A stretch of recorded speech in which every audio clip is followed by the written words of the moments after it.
کوئی بھی عمل ہو، بڑے سے بڑا عمل ہو، ان عاملہ وہ عمل کرے، وہ عمل چھوٹا ہو بڑا ہو، جیسا مرضی عمل ہو، کتنا بڑے سے بڑا عمل ہو۔ ہائے بات کسی عام کی نہیں کرتا، تمہیں پھر صحابی رسول کے پاس لے جاتا ہوں۔ اللہ کے نبی کہتے ہیں اے میرے ساتھی، اللہ نے نہ تیرا کوئی روزہ قبول کیا ہے، نہ رات کی کوئی رکعت قبول کی ہے۔ 1 سال کی محنت برباد ہے، دن کے روزے برباد ہیں، رات کے قیام برباد ہیں، تیری تہجد کی نمازیں برباد ہیں، ساری ساری رات کا جاگنا برباد ہے۔ صحابی تڑپ اٹھتا ہے، یا رسول اللہ یہ تو میں نے قبر کے عذاب سے بچنے کے لیے کیا تھا، یہ تو آخرت کے ثواب کے لیے کیا تھا، کیوں برباد ہو گیا؟ اگر آپ پہلی مرتبہ ہمارے چینل پر تشریف لائے ہیں پلیز سبسکرائب کر لیجئے۔ پہلی بات حدیث کی یاد کر لو، من عاملہ، جو بھی کوئی عمل کرے۔ دوسرا نقطہ، عاملہ، کوئی بھی عمل، کوئی بھی عمل کچھ بھی کر لے، وہ سامنے کھانا رکھ کے قرآن شریف پڑھ لے، وہ گٹھلیوں پہ آیت کریمہ پڑھ لے، وہ کھجوروں کی گٹکوں پہ آیت کرسی ختم کر لے، وہ مردے کی قبر پہ کھڑا ہو کر اذان دے لے، قرآن پڑھ لے، وہ کوئی عمل کرے، وہ ایصال ثواب کے لیے قرآن خوانی کروائے، وہ بابا کی قبر پہ چادر چڑھوائے، وہ بابا کی قبر پہ دیگ دے کر آئے، دیگ کی خیرات کرے، کوئی بھی عمل ہو، بڑے سے بڑا عمل ہو، وہ 40 سال تک دریائے گنگا میں کھڑا ہو کر ایک ٹانگ پر عبادت کرتا رہے۔ من عاملہ وہ عمل کرے، وہ عمل چھوٹا ہو بڑا ہو، جیسا مرضی عمل ہو، جیسا مرضی عمل ہو، کتنا بڑے سے بڑا عمل ہو۔ ہائے بات کسی عام کی نہیں کرتا، تمہیں پھر صحابی رسول کے پاس لے جاتا ہوں۔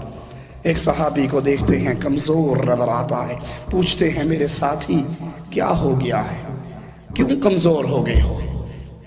ہمارے ہاں تو چرچے چلتے ہیں عملوں کے، ارے آپ کیا جانو یہ پیر طریقت ہیں، یہ طریقت کے پیر ہیں، انہوں نے 40 سال دریائے راوی میں ایک ٹانگ پہ کھڑے ہو کر چلا کاٹا ہے، یہ بابا بلے شاہ ہے، یہ کنویں میں الٹے لٹک کر 40 سال تک عبادت کرتے رہے ہیں، آپ کیا جانو یہ پہاڑوں کی غاروں میں رہے ہیں، یہ دریاؤں کے پانیوں میں رہے ہیں، انہوں نے عبادت کر کر کے من مار لیا ہے۔ ارے میں عام آدمی کی بات نہیں کرتا، صحابی رسول کا عمل ہے۔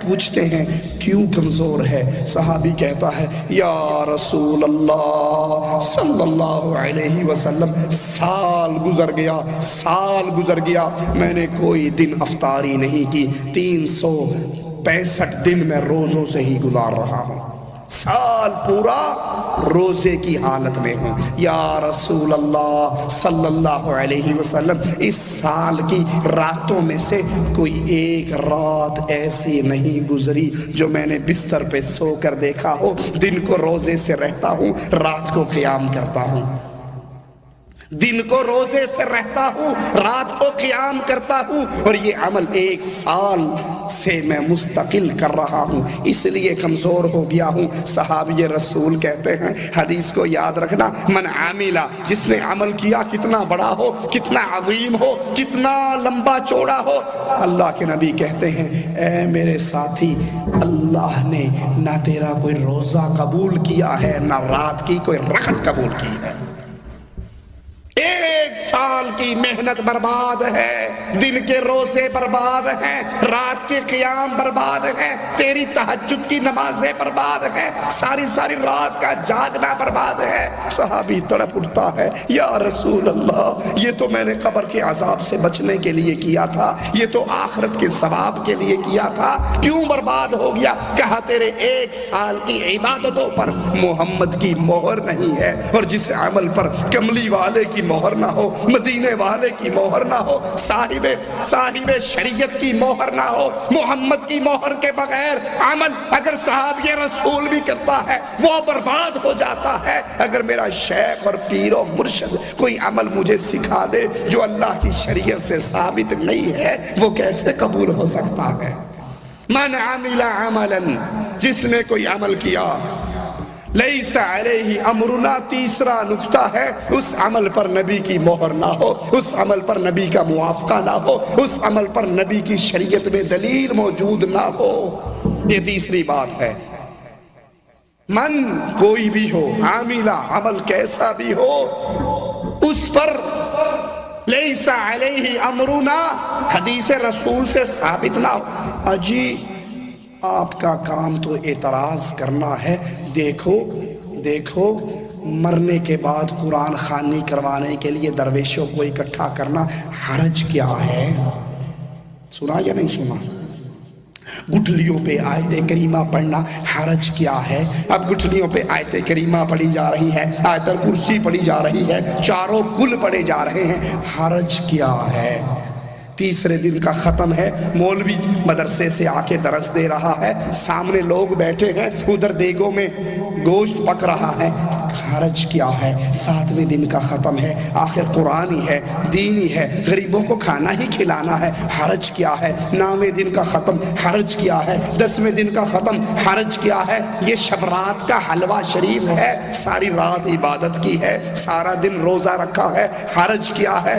رجب کے کنڈے ہیں، عبادات ہیں، قرآن کی تلاوت ہے، حرج کیا ہے؟ ارے لوگوں حرج ایک ہے اور یہ حرج بہت بڑا ہے، اور حرج یہ ہے اگر یہ دین ہوتا مدینے والا سکھا کر جاتا، اور جس کو مدینے والے نے نہیں سکھایا، جس کو محمد کی شریعت نے نہیں بتایا، من عاملہ وہ کرنے والا شیخ و مرشد ہو، پیر و حضرت ہو، علامہ اور فہامہ ہو، اگر محمد کی مہر نہیں ہے یہ عمل دین نہیں ہو سکتا۔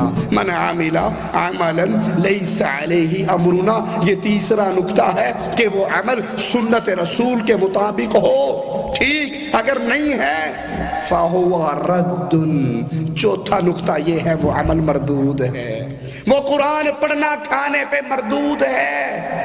لوگوں کو بڑی تکلیف ہوگی، آپ میں سے بھی شاید کوئی ناراض ہو، مولوی صاحب کتنی سخت بات کر رہے ہیں، میں منبر رسول پہ کھڑا ہوں، رب کے گھر میں کھڑا ہوں، کھانے کو سامنے رکھ کر قرآن پڑھنا مردود ہے، تیسرے دن کا ختم مردود ہے، 7ویں دن کا ختم مردود ہے، 9ویں دن کا ختم مردود ہے، 10ویں کا ختم مردود ہے، 40ویں کا ختم مردود ہے، یہ کنڈے مردود ہیں، یہ شب کا شب شعبان 15ویں شعبان کا جاگنا مردود ہے، روزہ مردود ہے، کھانا مردود ہے، یہ 11ویں کی کھیر مردود ہے۔ آپ کہو گے چاول بازار سے لایا، دودھ بازار سے لایا، چینی گھر سے ڈالی، کھیر پکائی، مولوی مردود کیسے ہوگی؟ اس دن کو اس حضرت کے نام پہ، غیر اللہ کے نام پہ یہ عمل کرنا محمد کی شریعت میں نہیں ہے۔ جو عمل محمد کی شریعت میں نہ ہو فَهُوَ رَدٌّ، وہ مردود ہے،